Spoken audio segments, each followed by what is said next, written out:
Hello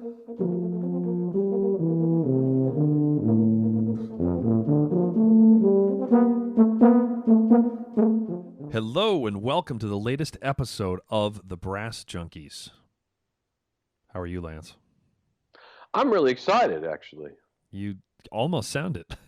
Well, it's true. I think we have a lot of cool things going on. I'm super excited about the interview that we did with Ryan, and we have a new website coming Spoiler up. alert. We're getting ready to do a live recording of a podcast with a bunch of drunk brass players. So yeah, we've got some cool stuff in the works. I'm very excited. Maybe a course forthcoming. Yeah, Hint. We have caught Lance in his one genuinely excited moment a month. So That's right. This is like finding. Today. Find, Yeah. Okay. Write I it need down. a nap. Yep. You need a nap. They let him out of the home just to do the intro. So Mm-hmm. today's guest is Ryan Anthony, who was the first guest of the Brass Junkies way back when. He is I think might be the most phenomenal human being that I know, Besides me. other than Lance. I mean, Lance Right. is brave. The interpretations that Lance gives of the Danny boy. euphonium excerpt staples. It's like Mhm. you basically haven't heard pantomime until you've heard Lance play his. Mhm. That's not true. Because I do an actual pantomime while I'm playing, which helps. I have never. It is on my bucket list to never hear Lance play pantomime. It's on. So far, so good, but I don't want to You're get cocky. safe. I think you're safe. I think I am too, but you try not to. In this business, things can Never turn say on a never. dime, as they say. So, we're splitting a recital at Nerdtech. Well, when this goes live, it will be 4 days away, and if you had put pantomime on on the recital, and I don't particularly dislike that piece. I just don't. Oh, I just don't need to hear you playing a euphonium staples. If I'm watching Lance LaDuke doing a solo performance, there needs to be a large percentage of jackass in it, or else I feel like you're just being a poser. I couldn't agree more. And I don't just mean in couldn't agree your more. interpretation and lip trills. I mean, there needs to be like some overt jackassery. So, Well, yeah, there's plenty of people that can do it normal. Yep. Why would I? yeah. And you can play the crap out of anything normally, but yeah, that's yawn. But enough about me. Why don't I talk about me? Yeah, that's perfect. There you go. So, he has tone like melted butter. Butter. Yeah, but Vegan butter, though. I was up in Boston visiting family. We were at a Kugel's Deli, which is this awesome deli in Framingham, Massachusetts, and this wicked old guy came up to the table. My son was there, who's turned 3 2 days ago when this podcast goes live. Happy birthday. And so anyway, this guy said, "Oh, he's so cute." He said, "This kid's a wicked keeper." Can't make this up. So, and he was wearing a Red Sox hat and everything. He was like an extra out of a Matt Damon movie. So, anywho, Ryan Anthony, incredible. CancerBlows.com. Go. It's phenomenal event, phenomenal cause, phenomenal human being. If you can't go, stream it. If you can't stream it, donate. Help that cause. Yes, you're going to hear all about it in this episode, and I wasn't kidding in the interview. Like $1 helps. Like even if it's just to get another donation and another donor to add to the list. You think $1 does nothing? It does. It doesn't do as much as $2, but it does a lot. So so do that. So I'm gonna do the shortest version possible of our pitches after we just talked about how important it is for Cancer Blows. Because our little podcast here, not so important. You can go to patreon.com/the Brass Junkies to donate to the podcast. You can leave a rating or review on iTunes, or you can share it with a friend. Enough about us. Ryan Anthony with Cancer Blows. Oh, one more. Hold it. Wait. Stop. What? Slow down, Ooh. Lance. What? Slow down. I'll sit down. We need to thank Parker Mouthpieces. Who? I don't know either. I'm just reading it.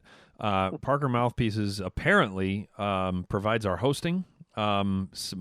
Michael Parker. His name's not ringing a bell. Does that sound familiar to you? Mm-mm. I'm positive You what? Parker Michael? Parker Michael. Parker is his first name? He does kind of have two first names, doesn't he? right? That's sketchy. Hmm. That's like You Canadian. that's like Andrew Bob. That's a Michael. With all due respect, that's just a dumb name. I'm positive that I did not live with him in college, or maybe I did. But anyway, Parker Mouthpieces apparently offers fine, customizable component mouthpieces for horn, trombone, I guess euphonium, and possibly tuba. Maybe including the Andrew Hitz artist model tuba mouthpiece, and certainly not the Lance LaDuke model euphonium mouthpiece. So What? If this company is not make-believe, which it sounds like, you could find out more at parkermouthpieces.com. If not, I would jump on that URL because, just in case your name's Parker and you want to start a mouthpiece business. Hey, Michael. You'd want michaelpieces.com. Or you can follow them on Facebook, Instagram, and Twitter. And actually, this is a true story. Michael needs your support. Mm-hmm. He needs your financial support. I cannot make this up. Are you sitting down, Lance? Sure, we'll go with yes. This is going to make you happy that you don't travel all the time like we used to anymore. Oh no. He is flying to Spokane from Scranton, which is that's a direct flight. Yes, yeah, it's one of the Dreamliners. Yep, yeah, it's a direct flight. Yeah. He was flying with his tuba and his chimbasso. This is for a jam concert. What's jam? Jam is Joanna and Michael. And wow, do they have any recordings? They do have a recording that just came out yesterday. So we will link to it in the show notes. So because there's a handful of tunes that are tuba euphonium quartet that I didn't say tuba quartet. I avoided the angry emails. That Lance and I are playing on. So on Parker Mouthpieces. That's why it sounds so good. Right. So anyway, he flew to there for jam. Guess how much he got charged for his tuba and chimbasso by an airline that we'll just say that it rhymes with Schmamerican Schmerlines. So was it Delta? Wait, you tell me later. $300. You nailed it. Plus, hey, what do I win? You nailed it. Plus another $435. Sweet. He got charged $735 to fly one way extra to Spokane on Schmamerican Schmerlines. How much was the regular ticket? It was probably like $280 or something. Yeah, probably.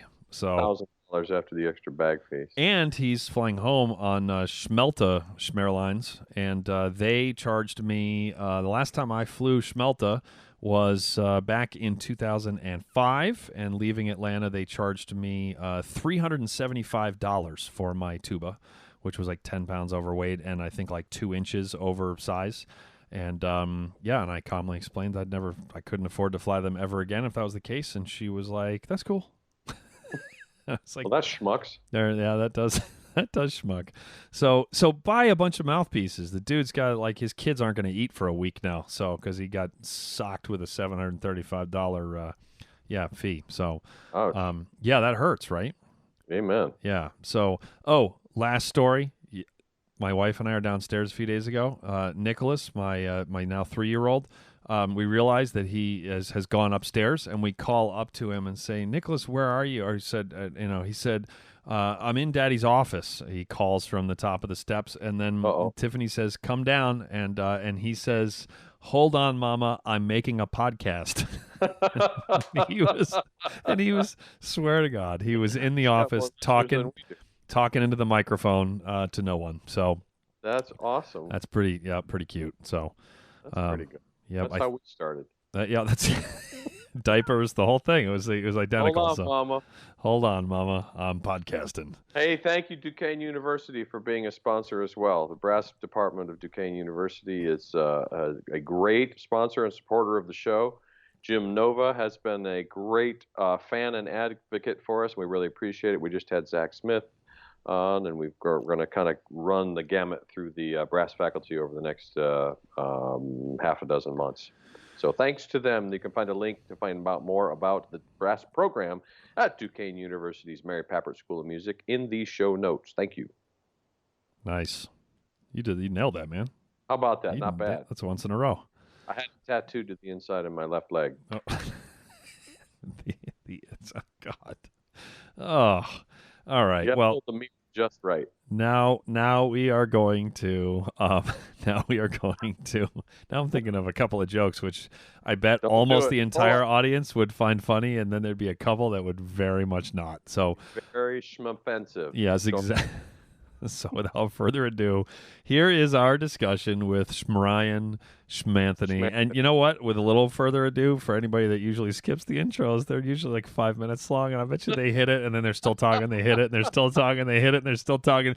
So this is a shout out to you people. So thank you. We love you. And we're glad that we just made your life really hard for a second. So yeah, that's all. So do you want to wish ill will on any of our regular listeners, Lance, or did I cover it? Miss you, Schmeen. Yeah.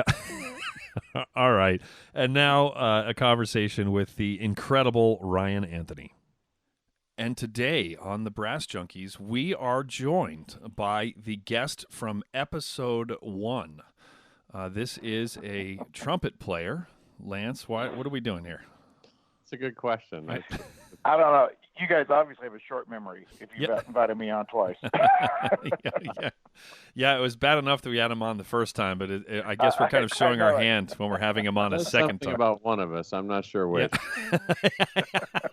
Yeah, exactly. So one of the most incredible human beings that you could ever hope to meet, Ryan Anthony. Ryan, how are you doing today? I'm doing okay. I'm doing well. So Ryan, for like the two of you listening to my voice right now that don't know who he is, I think he's pretty well known by our audience. He is the principal trumpet of the Dallas Symphony. He is a former trumpet player for Canadian Brass. He is an international trumpet soloist. He's a superstar, basically. Is there anything else, Lance? He's a national treasure. He's a national treasure, yes.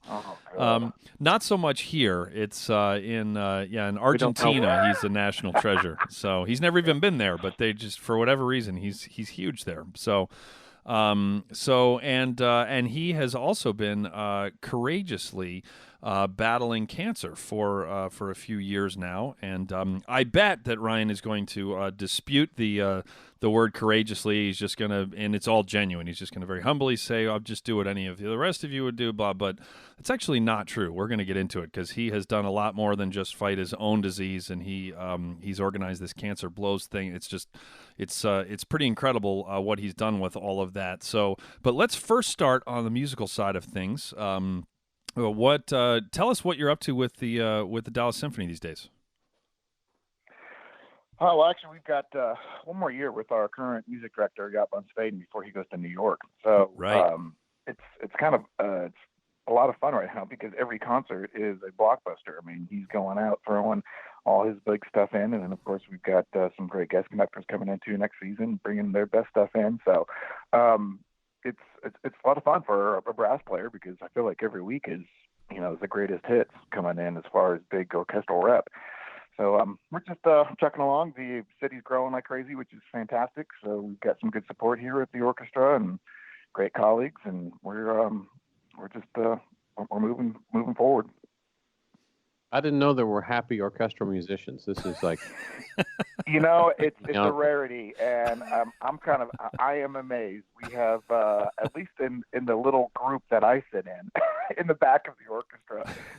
We're having a great time. We have a new principal trombone, and but sort of the final piece of the puzzle, and we finally have some everybody there full time. But the trumpets, we probably have too much fun. I think there can be an argument, and the argument has been made by management and some audience members that we're having too much fun. But that's not a bad problem. I'd rather be that way than the other. So yeah, we're having a good time. We enjoy it, and I didn't think I would ever say that either. I swore I would never play in an orchestra, and yet I'm going on 11 years here, and it's really been fantastic. Who else is it? That says everything you need to know when you get in trouble for looking like you're enjoying yourself on stage. That kind of that sort of sums up my feelings about that activity. Like, wait. Some of the musicians don't look dismal. What's Yeah, the no. problem here? If you look in the back, it's yeah. It only becomes a problem when we forget to come in or something like that. But nothing that's ever happened. But Of course not. it's we were telling a story, Kevin Finham, where he plays second trumpet, and we were talking about one of his earlier memories of me when I first started. And I forget the table, and everybody was cracking up, and they were laughing. They thought it was the funniest thing, and then they realized what he was talking about was actually during a concert. They just thought it was a rehearsal, which made it even funnier. And I don't even remember the story. It could be a myriad of stories of things going on, and like, that was during a concert. I was like, oh yeah, I mean, why save the good stuff to rehearsals? I mean, I'm going to make a fool out of myself during concerts. That's when we really crack up. So, yeah, we have a good time, and we've been doing a lot more. We've been utilizing the brass the past couple of years, as far as even sending us out doing our own brass concerts, the whole brass and percussion ensemble of the Dallas Symphony Orchestra, and we just came out with our own Christmas CD, and so it's been a lot of fun. So within the orchestra, we're able to sort of do our own things too, and so which is unique and enjoyable. How did the brass outreach stuff come about? It all started off with the Christmas show, and I had asked for years for us to do a brass, percussion, and organ Christmas concert. Thought it would go over great here in Dallas. We've got a wonderful hall for it where we can do a lot of antiphonal stuff and working with the organ. And was told for many years that it just wouldn't sell. They didn't think it would go over. I mean, I even brought in stacks of programs from previous years that was involved doing things like that with Burning River Brass or with Canadian Brass. And so finally, about 5 years ago, somebody had canceled in July, and they said, do you want to do one? Do you want to take the date? But it's up to you. You take the risk. And I said, absolutely. And it was a big success. So now it's been on the books. Next year will be our 5th year, having an annual brass and organ Christmas concert.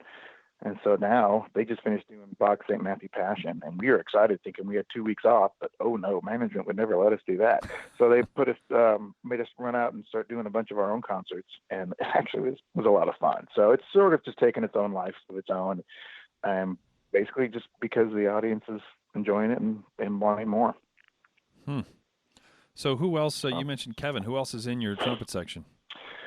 Russell Campbell's our third associate, and then Tom Booth is playing fourth, and wherever else we want to put him. And so it's turned out great. I mean, Kevin's just the perfect second trumpet. I mean, he's probably the steadiest and strongest player I know. Can play anything and anything I ask. Russell, when I'm on stage, you would think he's one of the greatest third trumpet players, and yet I always tell him I think one of the best parts of my job is sitting off stage hearing him play my book. I mean, he sounds great when he's in my chair, so that's wonderful for me. It allows me to be able to have some time and off. And then, of course, Tom's been there. We give him a hard time. He's the old man in the section, and so he's been there long enough that every time there's a piece that comes up, and he'll say, "Oh, yeah, you better look at the second page of the trumpet part. There's a tricky, or the third page of the third part, or oh yeah, there's that one part in the first trumpet." I mean, he knows everything because he's played it all. So it's great. So that eliminates hours of research and practice. You say, "Tom, do I need to look at this?" So no, it's really great. We have a ton of fun. So, speaking of research and practice and all that, is there any piece in particular that makes you lose sleep more than the others, or makes you sweat? And is it Zarathustra? Is it something else? Like what is it that gets your attention? No, you know what? Any Brahms, Beethoven, any two trumpet classical piece. That's what makes me sweat. Interesting. No, I love the Strauss, Mahler, Shostakovich, any of that. That's great. We just did also Sprock, and I mean that's the call is that's the easy part. It's the soft playing after that. Right. So especially now with treatments and all that, anything that's soft and delicate, that's where I'll lose my sleep. So yeah, give me a Brahms. Man, that's not fun. And what is it about the two trumpet stuff that's hard? Is it the soft, delicate stuff? Yeah, it's just it's the yes. Yeah. Yes to all of it. So when we do the Mahler, that's fine, and that's just me just playing some solos and playing out and having some fun. You get the Brahms and all of that, and it's a lot more delicate, a lot more exposed, and that's harder for me nowadays too. So it's that's the stuff that I have to work the hardest. So, since we just kind of naturally segued into it, can you talk to us about your illness, like you did back in episode 1, and then maybe about your treatments and the schedule that you're keeping is just. Pete Meekin and I were having coffee together a couple of weeks ago in Kansas City. I'm sure it City. was coffee. I'm absolutely sure it was coffee. I swear to you, Ryan, it was. It was 10:30 in the morning, so it actually was. And so you guys just got up. And I was hosting the online feed for CBDNA for banddirector.com, so I was definitely not having drinks at 10:30 in the morning. That would have been and that was a band and they played some band music. And now a word from our sponsors. So but we were just talking about how you've like about how you found out you were sick, and that most people and Pete and I were guessing that we would have like kind of stripped every pulled back from all of our commitments, and about how you've just like doubled down and you're still excelling at everything. So it's very baffling to a lot of us in the best, most positive, inspiring way possible. So can you talk to us a little bit for anybody who didn't hear episode 1 about what you are facing, and then talk about your treatments, and then we get to talk about Cancer Blows, which is just awesome. Well, 4.5 years ago, I was diagnosed with multiple myeloma, which is a fairly rare cancer of the blood and bone marrow. It's depending on who you talk to and what terms they want to use. It's incurable. So some throw around the term of being terminal. I say it's treatable because there are new treatments and things that it can do to extend life with it. Unfortunately, there is no cure yet. And the worst part of multiple myeloma isn't as I'm finding out, the myeloma, it's the multiple part of how many different subsets and ways that it's shown. But luckily for me, if there's any luck you can use for incurable cancer, it was the trumpet playing. I was getting some real pains in the ribs, and it just wasn't going away and was changing. So that's what got me real curious, and so it took me into the doctor. And because of that playing, I was able to expose issues going on in my bone marrow, and we caught it earlier than I think we would have caught with others. So we were able to start the treatments immediately. But even then, we went to 6 different specialists around because it was something fairly rare for someone in their 40s to get. And we had anywhere from diagnosis of 2 to 3 years of life to 5 to 6, and 2 said they thought I could be in their office still in 10 years. So we had a lot of different people thinking about it. And actually next week will be my 4-year birthday from my stem cell transplant, and it's been 4.5 years since diagnosis. Wow. So we're still moving strong. I am on a constant, and always have been, of maintenance that is chemo-based. Not the type of chemo one would think that makes you lose your hair and all of that, but it's a type that will for just a maintenance. So there's a constant. I'm on a chemo pill that's 21 days on, 7 days off, and then I go in every 2 weeks as well for an infusion. And I've been doing that now for 4.5 years. So it's it's working in the sense that it's allowing me to still move on and do things. But it does have its setbacks, obviously, and the toxicity every year you get into it's getting more and more. So it adds its problems. But for me, it was just a matter of you can either accept it or try to do something about it. So I've just kept life moving forward. I think that was important for our kids to see as well. So there's DSO, which is 6 days a week that we work. I started this year teaching at SMU, joining the faculty there. So that's a part-time. And then the foundation, we never planned on that being full-time, but that has become that as well. So my wife and I are also on that full-time. Plus the teenagers, that's a full-time job now. But it's I guess I just didn't want it to define me of how I live my life and what I'm able to do. And that's where you mentioned about work, the colleagues. That's where the best part comes from, because there are weeks where it's tough. And I do my infusions on Friday, and I go in and I perform Friday night. Just hours later, I'm on stage playing, and Friday, Saturday, and Sunday. So there's sometimes it's good, sometimes it's bad, and they don't care. They just want me there in that chair and support me with it. And we look at life differently now. And when you have bad concerts, it's what it is, but it's over, and you go home and you wake up the next day, and you just keep moving on. I've got a management and music director and colleagues who support me in that philosophy and that thought, and I think that's why we have so much fun, because it changes sort of our outlook. We use music as an escape, but it's not the definition of what our life is like and what it's going to be based on a good night or bad night. So that's been very helpful, and I try to continue the solo stuff. You mentioned Pete, because he's written me some unbelievable new pieces. Yes, he has. That I just absolutely, for me, it's probably the best medicine than anything they can put in my arm or that I can swallow is performing. And so that's why I don't want to pull back on that. I feel like I need it. And if anything, it's kind of changed the actual stage and platform that I'm on. I feel like the stuff I do outside of DSO, I probably touch more lives and can affect more people than I'm aware of just on a weekly basis here. So I try to keep the outreach when I can, and the teaching, and it's too much. And doctors tell me that too, and they watch it. And there's some weeks where I have to peel back, but otherwise I just keep trying to keep going. Andrew mentioned how productive you are, and you were just sort of alluding to it. And when you think about productivity, a lot of times people think they have to take on more, and I think that there's the opposite approach, which is that you need to give up less important stuff and that you need to focus on the most important stuff. So could you, if you agree with that notion, what sorts of things did you give up on? Like, you're just like, I'm not going to spend my time on this. I'm not going to worry about that. I'm just going to really focus in on these key things. Well, I think there's a lot of,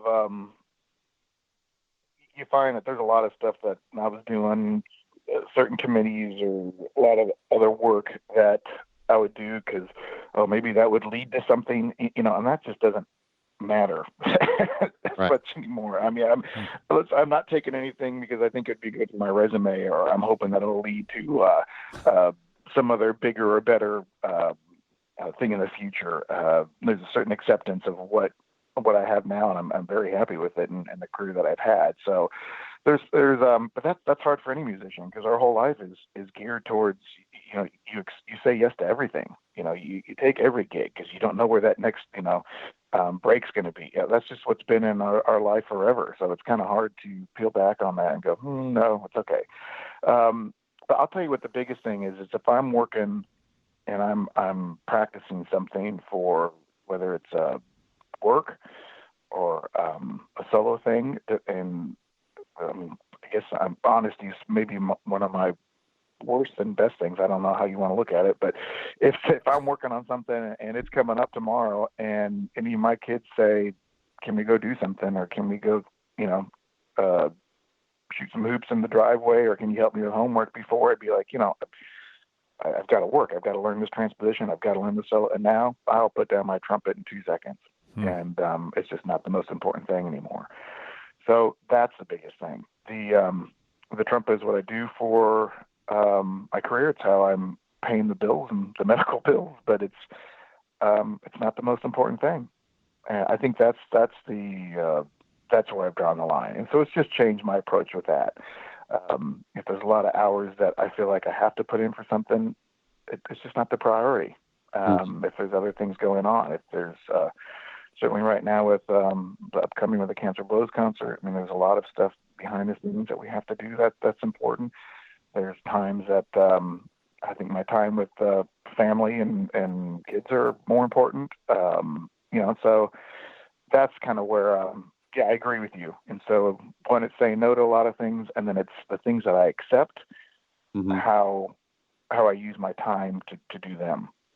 So. Do those things have a certain, are there certain criteria that they have in common that you feel like, okay, this is a thing? Obviously family, that's sort of a given, but let's say a professional opportunity. Is there a benchmark that makes it hit your radar and you think, this is probably worth my time? Yeah, there is. I think now is most of the stuff that I do, if it fits the schedule, one where it's not going to, I mean, I can't do, I used to just, I'd get on a 6 a.m. flight, fly somewhere and do a show that day and come back just because I could and it'd be fun. So I would throw in the one free time that I'd have and run out and do something. And I just can't do that anymore. Don't want to do it anymore. It's not fun, no matter where it's at and who I'm playing with. So that's one thing. I mean, certainly schedule wise, I won't do stuff if it's going to be too hard on me. I've realized I just can't do it and it's not worth it. And so that's the first thing. Then I look at what it is. If it's something that I haven't done or I've always wanted to do, or who it's with. I mean, it's got to be fun. It's got to be rewarding for me. And most of the stuff that I do really is, I hate to say it, but I think it's good for the foundation, then I'll do it too. You know, so right. it's more for the foundation than it is for me personally. I look at that. And then there's sometimes I just think I have to get out. My passion still is to perform. I'm still more comfortable in some ways in front of the orchestra than I am in it. You know, I like to see the lights of the audience's eyes. And so every once in a while, I feel like for me, I have to do that too, just to stay true to who I am and to keep me even keeled. So there's, you know, that's kind of just how I try to balance it. You know, I want to have a few things every year where I'm just out playing. And if it can be something that's good for me personally and good for the foundation, and if it's a schedule, then it hits all criteria, I'm gone. I'm doing it. Wow. Boy, it gets hard to do those like run out gigs that you're talking about with traveling, just getting older if you're completely healthy. So I just can't imagine how much that would affect someone that's battling what you do. And I think we're all kind of wired the same way in this business, or at least a lot of us are. We're like, the gut is to say yes, right? You know, it's like right. Because you feel like you're going to miss out on something, whether it's that thing or, like you said, the next thing that it could lead to, or it's a lot harder to say no than it is to say yes. So it's interesting to hear you kind of talk through and how clear now the criteria is. That's pretty neat. Yeah, we're just hardwired. You know, I think every musician to do that. That and I think the other thing we're hardwired is, what reminds me is we try to eat everything in front of us, you know, because we never know where the next meal is going to come. Right. So she's always telling me, you know, we can afford meals, stop eating. So that's I think those are probably the two musician things. You know, right? It can't pay much, but it has. We can feed you. Great, I'm on. I'll take it. You know, Right. so I'm about to hibernate for the winter. This is perfect. I know it exactly. You know, there's no work in February. I got to do everything I can. You know, during the holidays. So. Yeah, that's those are just I have to kind of relearn, you know, just how to say no, and is it really worth it? Is it worth it to the family? And I'm you know, I missed out on a ton of stuff being on the road with my kids and other things, and even with our job now. I mean, every weekend we're playing. So if there's a band concert on a Friday night, I never get to see it. You know, I never get to experience a lot of those things. So for some reason, if there is something that's going on as well with my kids, I have to really weigh hard what is it that would be pulling me away. And a lot of times it's still just, it's part of the job and you do it. And now there's other times you're like, you know, I just don't need it. It's just don't need to add that to everything. So, and then as far as everything else that I'm, you know, involved in here, I have a hard time, you know, not getting involved in other projects, because I feel like if I can do it and my experience allows me to do it better, then it's hard for me to not get involved. And I'm trying to do that more too, to not get involved in every committee and every little thing, you know, so it's tough, but I'm learning. I'm still a student. That's good. Remaining teachable. That's like the most important trait I think I'm slowly figuring out for like absolutely everything in life and in your career. You know, it's like if you remain teachable, then the sky's the limit. And if you don't, then people usually don't enjoy spending time with you, whoever you are. So can you talk to us more about your foundation and about how you, how you came up with it? And then and it sounds like you already shared with us that you had no idea it was going to become what it became. So just kind of how that, how describe that path for us. Okay. Yeah, I think it's probably defined more now than anything else.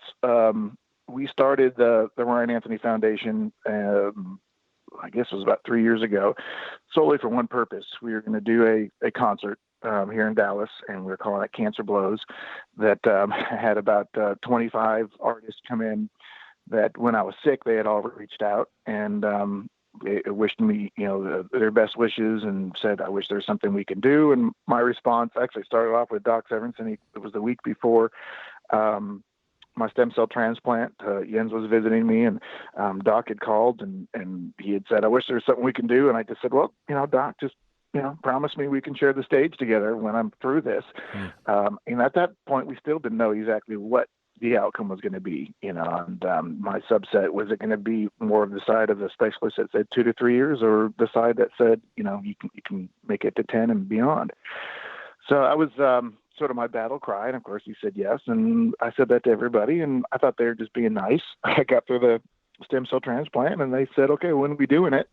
And the term came up as a joke. I was talking to my wife and said, wouldn't it be funny if everybody can do it at one time? And she said, yeah, and call it Cancer Blows. And we laughed, and we thought, what, that's brilliant. We are going to call it that. And so we did the first concert, and we started the foundation just so we could legally be a 501c3, and we can accept all the money and the sponsorships and the donations to put on this big event and be able to turn around and we put 100% all into cancer research for blood cancers, and also for multiple myeloma, obviously, is the main thing. So we fundraised money for that concert, thinking that's just what we were going to do, and we turned and we gave it all away, and it turns out everybody liked the idea and loved it, and it's by demand of purely the patients and caregivers and musicians and everybody out in the public. They wanted us to keep going. They kept asking, when's the next thing? And so all of us and other people wanted to host the event. So we've been doing probably about a half dozen events every year somewhere of some smaller thing. Either I've been present, or we've had brass ensembles say, can we do a concert and fundraise for you and say it's a benefit for Cancer Blows, and which, sure. I mean, those are the best and the easiest because we don't have to do anything. We just cash the check. And so we started, people just started wanting to be involved and like the idea. And so here we are 3 years later, and we're doing another giant event here in Dallas next month. And every artist that was here before is coming back. Plus, we're adding Wayne Bergeron, Rashawn Ross from the Dave Matthews Band, and several others are all coming in as well. So we're getting close to 30 artists this time. And we're doing, it's turning to be a 3-day event. We have the main concert Wednesday on May 10th. Monday night, we have a smaller concert. They were saying it's part of our educational aspect of everything, because it's also going to be at the Meyerson Symphony Center, but it's all the principal trumpet players coming in who can't stay for Wednesday because we have our own jobs. And so it's all a trumpet and brass ensemble. Basically, it's an open recording session that we're allowing people to come in and watch and see. And it's a $25 student ticket, general admission. And so we want to make it accessible to everybody, because Wednesday night, the big event, that's the money fundraising event. So not everybody can afford those ticket prices. And then Tuesday, if the artists aren't involved in rehearsals, we're doing 3 master classes and a panel discussion, all free to students for busing in. I think 5 buses so far of students coming in for Monday and Tuesday. We just try to make this available to everybody. My take on it is cancer, it doesn't discriminate who it hits, so neither are we with who we allow to see all these artists. So we're opening it up to students as well as adults, and it's classical, it's jazz, you name it, for the same reason. We want to hit everybody. We want everybody to get something out of it and to be able to want to participate and enjoy Cancer Blows. And I think we're making a huge difference. I'm stunned and amazed at the letters and the emails that I get from patients or people that I know that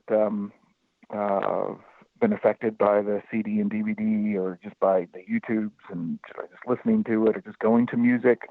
They're seeing it in a different light now, being able to use it as an escape or the healing process.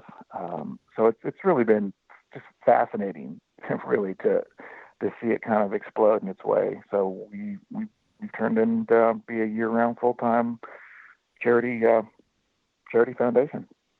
How big of a staff do you have? I mean, you're pulling off a lot of events and stuff. We have no staff. It is all volunteer. It is my wife and I in our dining room doing this. That is our store. That is everything.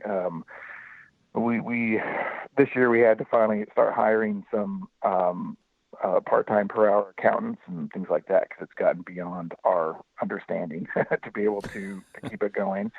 For each event, depending on what it is, we've got a great board, and we've got a wonderful group of volunteers that really believe in us, and they help us put it together. And then each place that hosts something, we basically ask that they have to come up with a group of people to help put it together as well, especially if it's not here in town, because we need a voice there. And so, but we supervise it, and right now it's a family run thing. And I mean, we truly the money that comes in, instead of hiring staff, we're putting it into research. We're trying to get a cure. That's the most important thing for me, and for my family, and I think for others that are investing in this, especially if they're patients themselves or caregivers.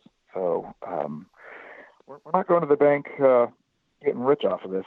That's for sure. It's definitely a labor of love, and so yeah, the staff it seems like is us and a group of people. So, what's that?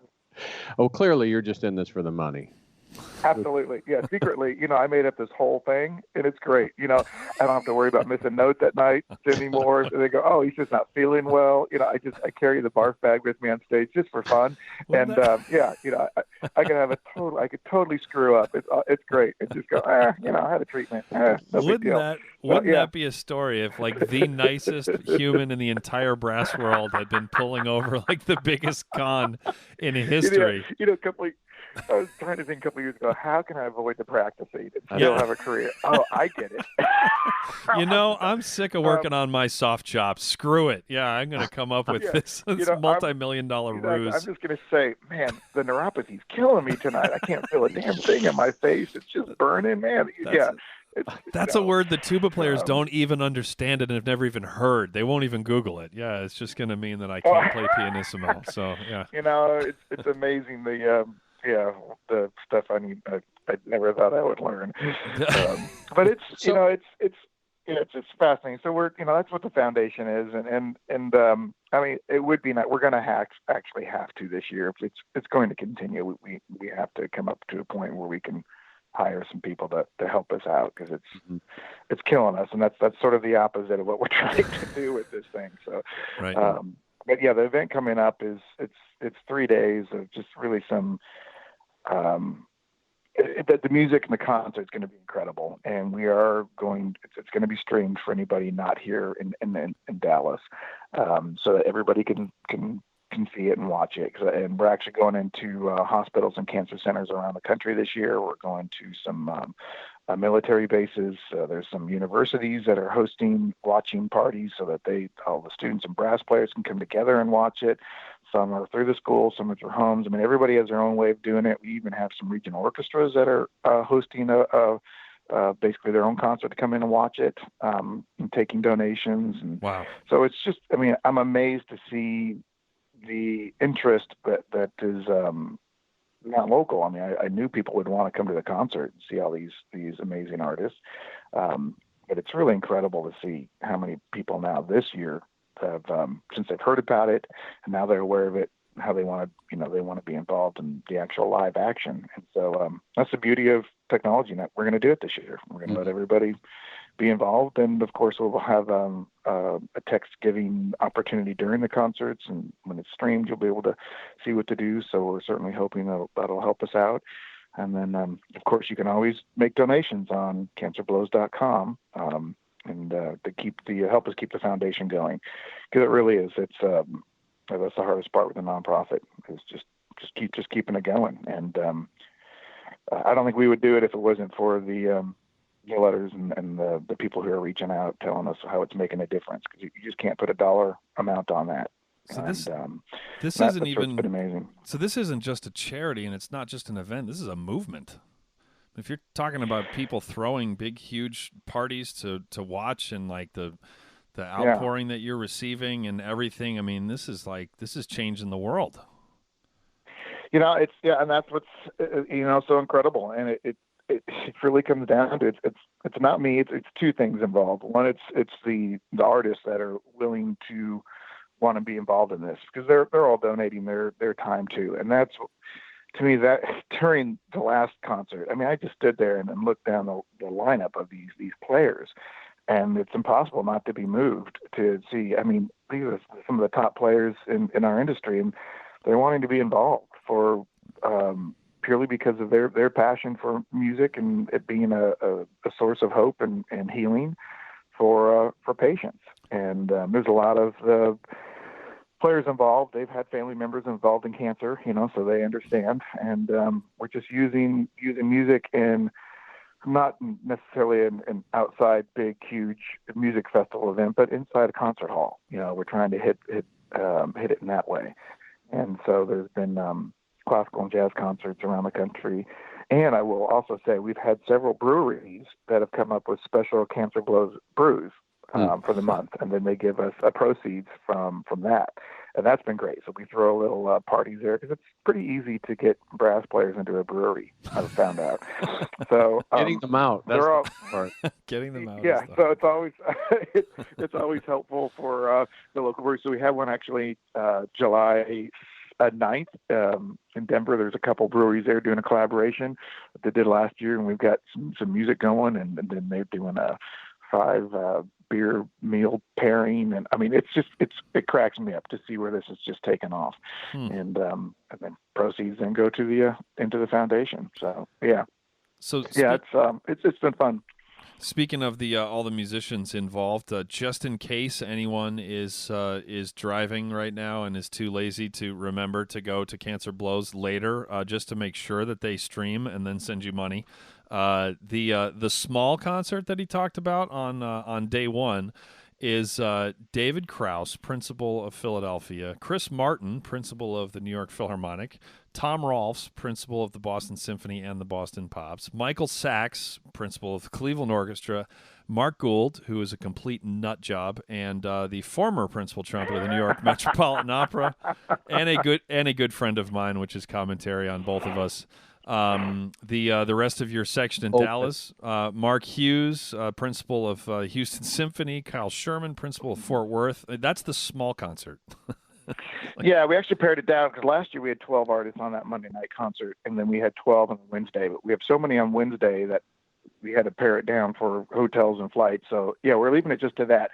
I will just correct David Krause, David Bilger, principal of Philly, was trying to make it, but it's conflicting with some Carnegie Hall Mahler concerts, so I let him go. But David Krause is the principal of the New York Met. So, but yeah, so he will be here. I see that. I can. It's funny when I do this podcast or my other one, I can either read or I can freelance, but I can't do both, because I know that Bilger is that, and I know that Krause is not. Yeah, but if I'm reading, I just have to be on autopilot. So. Right. So there you go. Maybe, yeah, I'm sure it's been wrong. Yeah, and then Wednesday night we have returning Doc Severinsen, and he'll be turning 90 in July, and it's the same sound that we all knew growing up. It's unbelievable. Good Lord. So he's coming back in, and Arturo Sandoval, Lee Loughnane from the band Chicago, is also coming back in, and let's see, we're adding Rashawn Ross from Dave Matthews Band, Wayne Bergeron, and of course we have Alan Vizzuti and Ronnie Rom, Jens Lindemann. I hear he's recovering from his chop problem, so he'll be playing. Who's that? Jens Lindemann. Not ringing a bell. Yeah. No. Yeah. No, he's kind of new on the scene. Yeah, he's a trumpet player.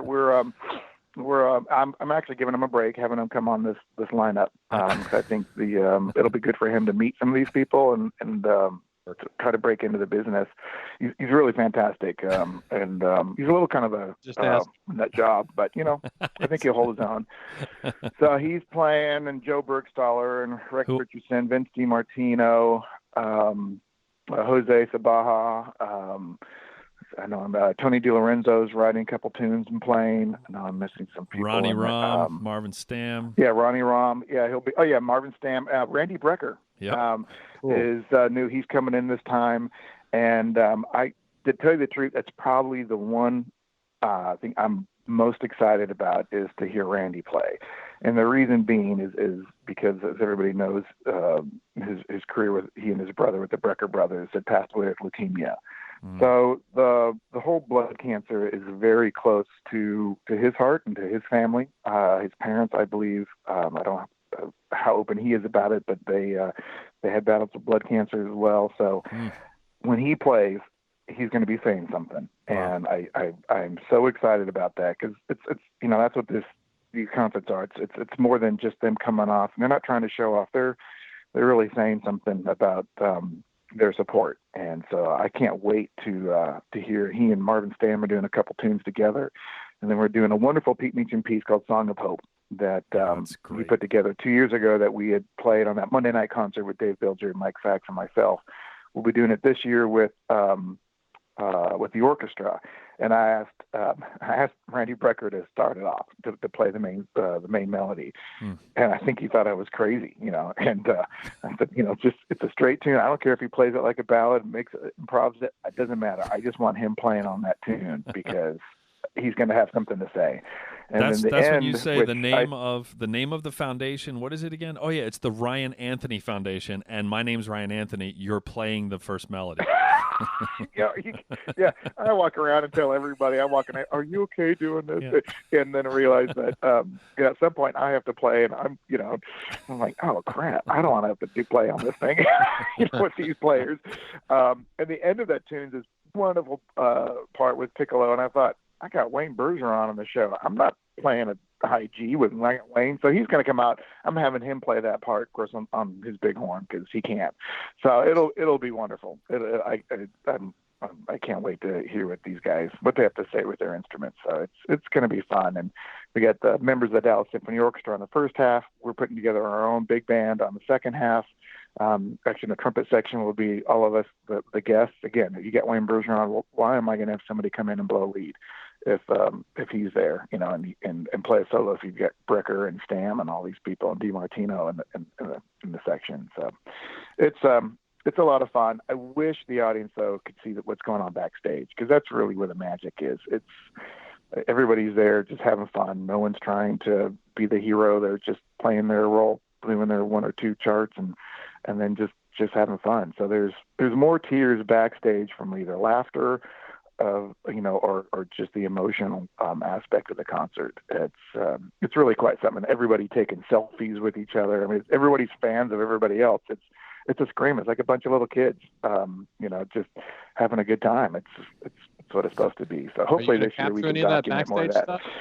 We're going to try to. We wanted to last year, and that was a last-minute thing that fell through. And so this year, we're talking to a couple, having some film crews, some people just back there, just staying out of the way, but trying to film it and capture it all. Because it's really, everybody needs to see that. And it shows who the people are, too, because we're just having so much fun. And but there's a bunch of still photos that we have from 2 years ago, and it's just a riot. And I think some of my favorite memories. And while everybody plays, the audience can't see, but we're packed in like on the sidelines, everyone just watching who's playing, just like kids. I remember that's how it was at school. We're all just still sitting there watching everybody, and it's a riot. And it really just shows some class and some real dignity and who these players are. And so I'm just so grateful for them and for all the rest of, I wish I could have everybody play who wants to, and that's where I think it's good. We're starting to have concerts around the country and other things. Actually, next year for the ITG conference, the opening night is they've asked me to make it a Cancer Blows concert. Wow. So that makes a lot of sense. We got a lot of players there. And so there's, we're trying to, Wycliffe Gordon, of course. He was there before, and he's coming again. So ideally it doesn't have to be trumpet players. It's, ideally anybody who has to blow in their instrument. Ideally not.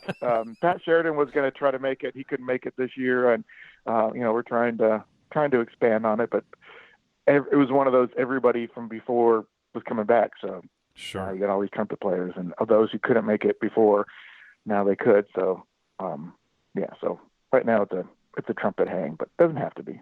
Boy, your performance of Gabriel's oboe from the first Cancer Blows was just stunning. I can't it was at first I was like it's incredibly inspiring that you could have that much going through your head in terms of just, let's say that you were completely divorced from anything other than just throwing this event. Like nothing personal, no illness, no nothing. The fact that you could play like that, but then the weight of everything and the foundation, all that, it was like crazy inspiring. And then because I'm a horrible person, like 30 seconds later, I was just mad at you that you were able to play that beautifully with that much going on. It was just it's just incredible. Yeah, really, really, really special. I appreciate it. I mean, that's I love playing that tune, and that was one where backstage I have great memories. I mean, going into this whole event, in fact, my wife and I were talking about it yesterday. I said, at some point, I do need to start practicing because I have to also be a player that night and make sure I can play. And we went out and you did the rehearsals, and I'm just on not autopilot. I'm just going from one thing to another, trying to put together this program. And I remember playing it and having a great time. It was very emotional. And one of the things, for whatever reason, my horn, my piccolo, was just not working that night. So as I was walking out there, I grabbed Jens's and just played the whole thing on his horn. So it's on someone else's horn. Now I hate you more. Yeah. So I played it on his horn, and as I was walking off stage, he was standing there, and Tony DiLorenzo, two just my dearest friends who have been with me to the best and the worst times of my life, and they've seen me in every scenario, good and bad, and especially with Tony, he's a cancer survivor, and I've been by his bedside, and he's been by mine in the hospital, and so I came off stage, and specifically, I remember seeing the two of them, and I lost it, and they both hugged me after I played, and that's when it all hit me, and that this was happening and what it's about, and I literally just lost it. I don't think I've cried that hard. I don't know when. And so we were backstage, and it was dead silent, and one by one, each person was coming up to me, saying something to me, some words of encouragement, giving me a hug, patting me on the back. And I'll never forget, I look up and Doc's standing there. And I actually was really thinking, wow, what is Doc Severinsen going to say to me right now? Because there's just some incredible moments of all these artists coming out, talking to me as I'm just in the corner, like basically in a fetal position, just, losing it. And I look up at Doc, and he says, well, the cancer doesn't sound like it took your lungs away. and that was it. And everybody just started laughing. And he was just like, you need to take a breath every once in a while, and started, making a joke about the breathing. And it actually changed the entire mood, because then I realized, I have to go back on and play. We did the Carnival of Venice with Ronnie, Jens, Joe, and I, which was just hysterical. And that was as a highlight. We did it sort of the Canadian Brass alumni. And I was thinking, there's no way I can go out and play. I'm just so emotional. So thank God Doc was there to bring everything back into perspective and kick me back out on stage, and the true perform. But I'll never forget that. Like, what are these words of wisdom? And it was, Wow. He was just like, you got to take a breath every once in a while. Oh, okay. All right. Give Yes, you a sir. horn. Let's go back out there. So it was a ride. It was, but it was very emotional. I'm going to be doing it again this year. I'm going to do it in the second half with organ as a repeat, because I just didn't want to do the same thing with orchestra. This year I'm going to do during the text giving You Never Walk Alone. I'm going to have that orchestrated to play that as a solo. So everyone else does a hard stuff. I just play a melody. I mean, that's the secret to my whole career. Again, I appreciate what you're having to say, but it was about half the notes of what everyone else had to play that night. Hey man, just play the melody. If everybody in the world could play melodies like you play them, then you would probably make about $1,000 a year total playing your playing your trumpet, and you don't, because we can't. So anyway, those are just facts. We had mentioned Jens earlier. We always give him a hard time because it's so easy. He's such an easy target. Low-hanging fruit. Yeah, he kind of asked for it. So this year, I got him back because everybody remembers Jens from 2 years ago. Of course, he's just such a presence in there, and he makes sure that everybody knows he was there. But if anybody saw the concert, the only thing he played was 8 bars of the melody of Carnival of Venice by himself. That was it. Everyone else busted their butts, and Jens got away with playing the melody only, not even a variation by himself, but the melody of Carnival of Venice. Hell, I could do that. And that was it. Yeah, and everybody remembers Jens being there. And he was supposed to do another tune that Vizzuti wrote, but he swears it was put in. This is another one of my favorite backstages during rehearsal. He swears it was in his junk file, that he never got it. Although Jose and I remember him responding to these emails. So that's another conversation. So we're at the rehearsal, and I said, "Yeah, you got to go out there and play. We're doing compadres that Vizzuti had written." And he's supposed to play with Jose. And he goes, I don't have a part. I don't have a part. And he swears it was in his junk mail. I'd never gotten to him. So my other favorite memory. So Alan walks up to me. Isaac's out on stage. We're waiting. We're ready to rehearse the piece. And Vizzuti comes out and goes, "Do you want me to play? You want me to play? I'll play it right now. You just tell me. I'll go out there right now and I'll play it. You want me to play it? Just give me the go. I'll play it right now. I'll go out there and play it." So I said, "Sure." So Vizzuti walks out on stage, which is the look of Jose's face. He's expecting Jens, and out walks Alan Vizzuti instead, and without any music, and looks at Isaac and says, "We're ready." And of course, he just nails it. I mean, he wrote it, but who knows? I have no idea how long ago he wrote it. It was great. So this year, Vizzuti said he would write a piece for Cancer Blows, and I said, "I want you to write it for 2 trumpets, you and Jens," Nice. Which he did. And I told Jens, I said, so I got him back. So he's, I think he's shedding right now, and he will be until a concert. So that's awesome. So yeah, he'll be well represented. And I got the part, and I just laughed really hard. Funny. So to reiterate, the concerts are going to be streamed, and you can donate. Well, let's be clear. You can donate today if you go to cancerblows.com, and we'll take your money any day. Right? Anyhow. Yeah, exactly. Yeah, you can. That's usually not good maintenance of a 501c3. If you say yes, we'll take your money, but we would like you to wait until May 8th to pull out your wallet. At any point you can help make this literally 2-person operation that is being run out of their kitchen that has become a movement. If that doesn't fire you up to do whatever the hell you were intended to do, I don't know what will. But you can donate today. But also during, what the best plan would be to donate right now and then to donate again at the event. Because obviously seeing the money come in is just going to be, is awesome for an event like that. And you can donate through the website during the event. You can also donate via text, which they will, I'm sure, make clear at numerous times throughout the broadcast.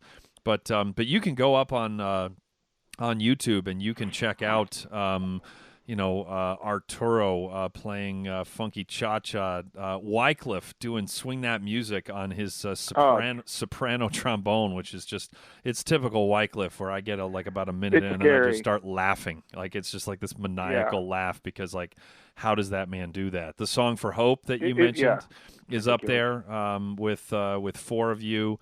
Doc playing A Night in Tunisia. I mean, this is some of the best brass players literally in the world, playing some of the best music in the world. And boy, talk about and even if you're a crazy poor student who literally cannot donate $1, tune in, tell friends about it, spread the word. Like, you can help in monetarily is obviously very important for research and everything else.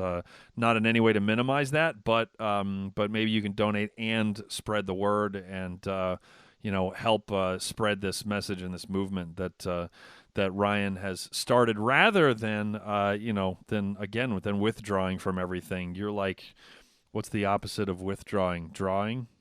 I don't let that backfire. Sure. Nice. Sure. Nice. Nice. You're a professional, aren't you? I am a professional podcaster. So, yes. So, yeah, good stuff. So go to cancerblows.com. Jens, I just called Lance Jens. Hey, Ouch. hey, That Jens, how are you? man. If I was actually Jens, I would say, but enough about me. Why don't you talk about me? So, Oh, you'll love it. so Ryan, Yeah. what advice? So it sounds like if Jens is playing a playing a piece with Vizzuti, then he needs his chops to be fixed like by May 10th. That's right around the corner here. So what you are like the king of overcoming adversity, literally. And so what advice would you give Jens? Do you think it's a physical thing he's dealing with, or is it a mental thing, or is it a spiritual thing? Like where do you think he really needs to attack, since he's got a very finite number of days to address this issue? Gee. Well, I've been trying to help Jens now for about 16 years. I've been trying to give him some tips. So I'm really not sure what else I can possibly say or what's going to get through to him. I would say that to play a mouthpiece size that gets into single digits might actually be good to to try to just so he can actually breathe. I think he just needs to really take care of his breath and I would say try to play a mouthpiece that's at least single digits. Get a little bit of size in there. So he can get some air moving and not have to work so hard maybe in his face. But that's a tough call. I'm almost just about to throw my hands up after all these years to see what we could possibly do to help him out. But There's a problem. I try to. Yeah, it really is, and there's only so much I could do is trying to help bring him along in his career, of having him share the stage with some of these people. So, well, I don't know what else I can do. You know that phrase, you can lead a Canadian to water, but you can't force them to drink. So,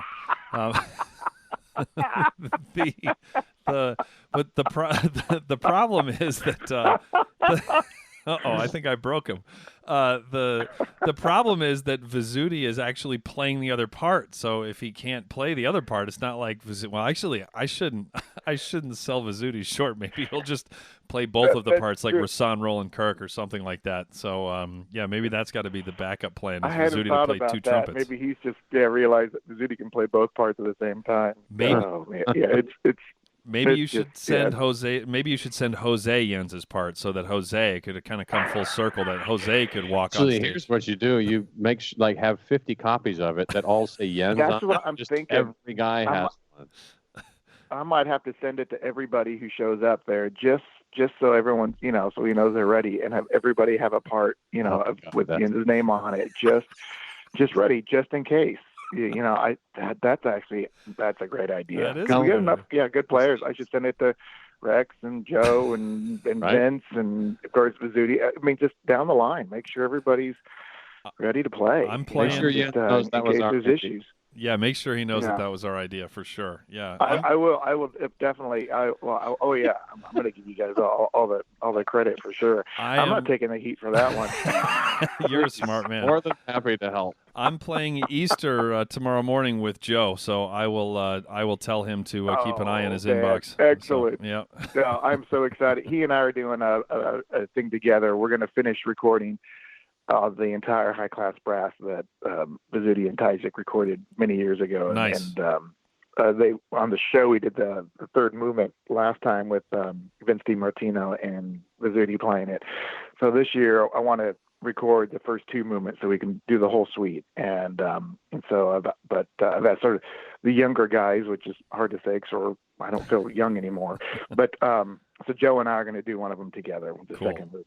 I can't wait because there's so many amazing memories of he and I on the road together that just you just never erase. And Sure. we've all those we spent time on the road. That's just road time. It's like dog years. 1 year on the road is like knowing somebody for 7 years at least. I mean the way true. that you get to know somebody so intimately so yeah, I'm always thrilled. And Joe played at the Cancer Blows in Cleveland too that we did there as well. And just was amazing with the students and the stuff he does. Yeah, he's phenomenal. Yeah, the dog years thing, man. I never really put that together. I was in Boston Brass for 98 years. I think that's maybe why I was ready to go off the road. there you go. Yep. There you go. Yep. those road users, man, you got to be careful. Those will sneak up on you. Yes, they will. It turns out. So, yes, yeah. Lance and I can say again. Yeah, we can say from experience that we had significantly worse attitudes than you, facing significantly less, shall we say, in terms of adversity. So, yeah, the road will whittle you down like the Colorado River through the Grand Canyon. Just perspective. You mean we didn't have to Jens? Yeah, we didn't have to tour with Jens. This is true. So we'll link to all of this in the show notes as well. So just be able to check all of that stuff out. Cool. Yeah, it'd be great. Yeah. Man, this was... So everybody please visit cancerblows.com. Yes. Get information there and tell keep a friend. It going and have a viewing party and get as many people watching the on May 10th as possible. So, and great. if you are a poor student who can afford $5, like, do that. I mean, it's not 100, it's not 500, but like even $5 is gonna, everything will help. So, it really does. Yeah. I know a lot of people have said they didn't donate because they just didn't think, what's that $5 going to do? But if we have thousands of people watching, students, and everybody just did $5, I mean, that adds up quick. And that not only helps offset the cost of what we're doing, so therefore the big sponsorships can really go to the research. But it helps in so many ways. And so we have 7 people that literally they go online and they just send us $5, $10. But if everybody did that, it would make a huge difference. And Amen. We certainly encourage that. And it's not about the amount; it's about the action. Of people trying to help us, and that's what keeps us going. And so we certainly appreciate it, and that helps us too when we're hitting the big donors, and we can show that these are the sheer number of people that are trying to help us. They're doing everything they can. And so it's amazing just to see what the power of some of the music can do, and we just need that help. We need that resource, and they say what we're doing is just a drop in the bucket, but at some point it's only a drop to have that tipping point, and we might as well be it. Well, Mr. Anthony, you make me want to be a better person. So how about that? So it's incredible. Well, I'll take that. Thank God. Yeah, it's incredible. Just your attitude. It's nuts. It's crazy. It's so positive that it makes me mad. So there you go. Well, it's not always that way. No, but I will say, of course, it's easy when you have people like you guys around me. It's fun and kind of helps me put things in perspective and why we're doing this. Yeah, you should have heard before we started recording the episode. He answered. He was cursing at us. He was like, he was just surly. He was really surly. And then the red light goes on, and he's just suddenly charming Ryan Anthony. Well, maybe it's those years of me roommates with Alan Baer of Tuba Excerpts that wore me down. Yeah. Hey man, and you were listening to Tuba Excerpts played well. Yeah, and that'll still wear you down. So yeah, imagine the people that had to listen to them played worse than Alan did. It's like dog years. Yeah, exactly. There you go. Yeah, I think I'd rather go on the road. All right. Well, Lance, I've had enough of this positivity from this dude. How about you? Yeah. Okay. Well, thank you, Ryan. I'm ready for a nap. Yeah. Oh, thanks, man. Good luck with everything with Cancer Blows, and we will look forward to having you on in another couple of years. So keep fighting the good fight, and I'll be here to do it. That sounds great. You've just made a commitment, so we're good to go on many fronts there. So. All right. Well, this has been a good one. Thank you very much for listening. And that is going to do it for another episode of The Brass Junkies. You've been listening to The Brass Junkies on the Pedal Note Media Podcast Network. If you would like to help support the podcast in order to make more episodes like this one possible, please visit pedalnotemedia.com/donate for more details.